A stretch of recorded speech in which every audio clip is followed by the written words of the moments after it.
Hello everyone, welcome to my mini blog. তো তোমাদের সাথে তো আমি পিকনিকের প্রায় অনেক ব্লগই শেয়ার করেছি। সকালে কী ব্রেকফাস্ট খেয়েছি আমরা, লুচি, এগুলো আমিও শেয়ার করে দিয়েছি তোমাদের সাথে। তো এই কয়েকদিন একটু ব্যস্ত থাকার কারণে আমি পিকনিকের দুপুরের মেনুটা কী ছিল সেটা তোমাদের সাথে শেয়ার করা হয়নি। তো চলো সেটা তোমাদের সাথে শেয়ার করি। তো পিকনিকে তো রান্নার লোক রাখা হয়েছিল। তো এই যে দেখতেই পাচ্ছ সমস্ত কিছু, এই যে সব রান্না বান্না করছে এখানে। আর এদিকে এটা হচ্ছে চিকেন কষা হচ্ছে, তার সাথে ফ্রাইড রাইস হবে। তো এই যে দেখছো রাইসটাও করছে ওরা। তো সেটা এই যে যেভাবে করতে হয় আর কি, সমস্ত কিছু করে টোরে নিয়ে। আর এদিকে তো আমরা সকাল থেকে নাচ করছিলামই, তোমরা দেখলে। এই সবাই মিলে সবাই চলে এসছে, আমার মামির বাড়ির থেকে এসছে, আমরা, আমার বড় মাসি, ছোটো মাসি, আমরা সব মানে মামা বাড়ির ওদিককার ফ্যামিলি মিলে আমরা এই পিকনিকটা করেছি 31-এ। তো সকালের মেনু তো তোমাদের সাথে আগে শেয়ার করে দিয়েছি। তো এখন চলো দুপুরের মেনুটা তোমাদের সাথে শেয়ার করি। তো এই যে ফার্স্টেই দিয়ে দিয়েছে ফ্রাইড রাইস। ফ্রাইড রাইসটা একটুখানি খেয়ে দেখলাম শুধু, যে খুবই ভালোই হয়েছে।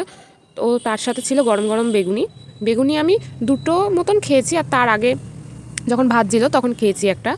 তো বেগুনির সাথে ছিল ভেজ ডাল, আর ভেজ ডালটাও তো খুব সুন্দর হয়েছে খেতে, দেখলাম খেয়ে। আর ভেজ ডালটা এত টেস্ট হয়েছে, আমি তো 2-3 বার নিয়েইছি। তো তারপরে ছিল হচ্ছে চিকেন কষা। চিকেন কষাটা ঝাল ঝাল হয়েছে, আর এই শীতে ঝাল ঝাল একটু না হলে ভালো লাগে না।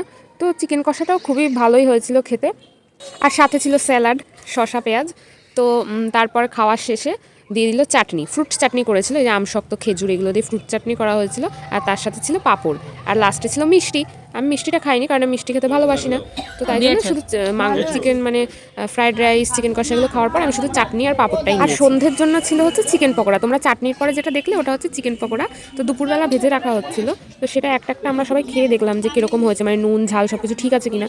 তো চিকেন পকোড়াটা তখন একটা একটা সকলে মিলে খেয়েছি, আর সেটা ছিল সন্ধ্যের জন্য। তো সন্ধ্যেতে আবার গরম করে সেটা খাওয়া হবে। আর পিকনিকের রান্নাটা একেবারে বেশি করেই করে রাখা হয়েছিল যাতে রাত্রেও খাওয়া হয়ে যায়। তো রাতের মেনুটাও একই সেম ছিল। ভিডিওটা যদি তোমাদের ভালো লেগে থাকে অবশ্যই লাইক, কমেন্ট, শেয়ার আর সাবস্ক্রাইব করে দিতে। চলো আজকের মতন টাটা।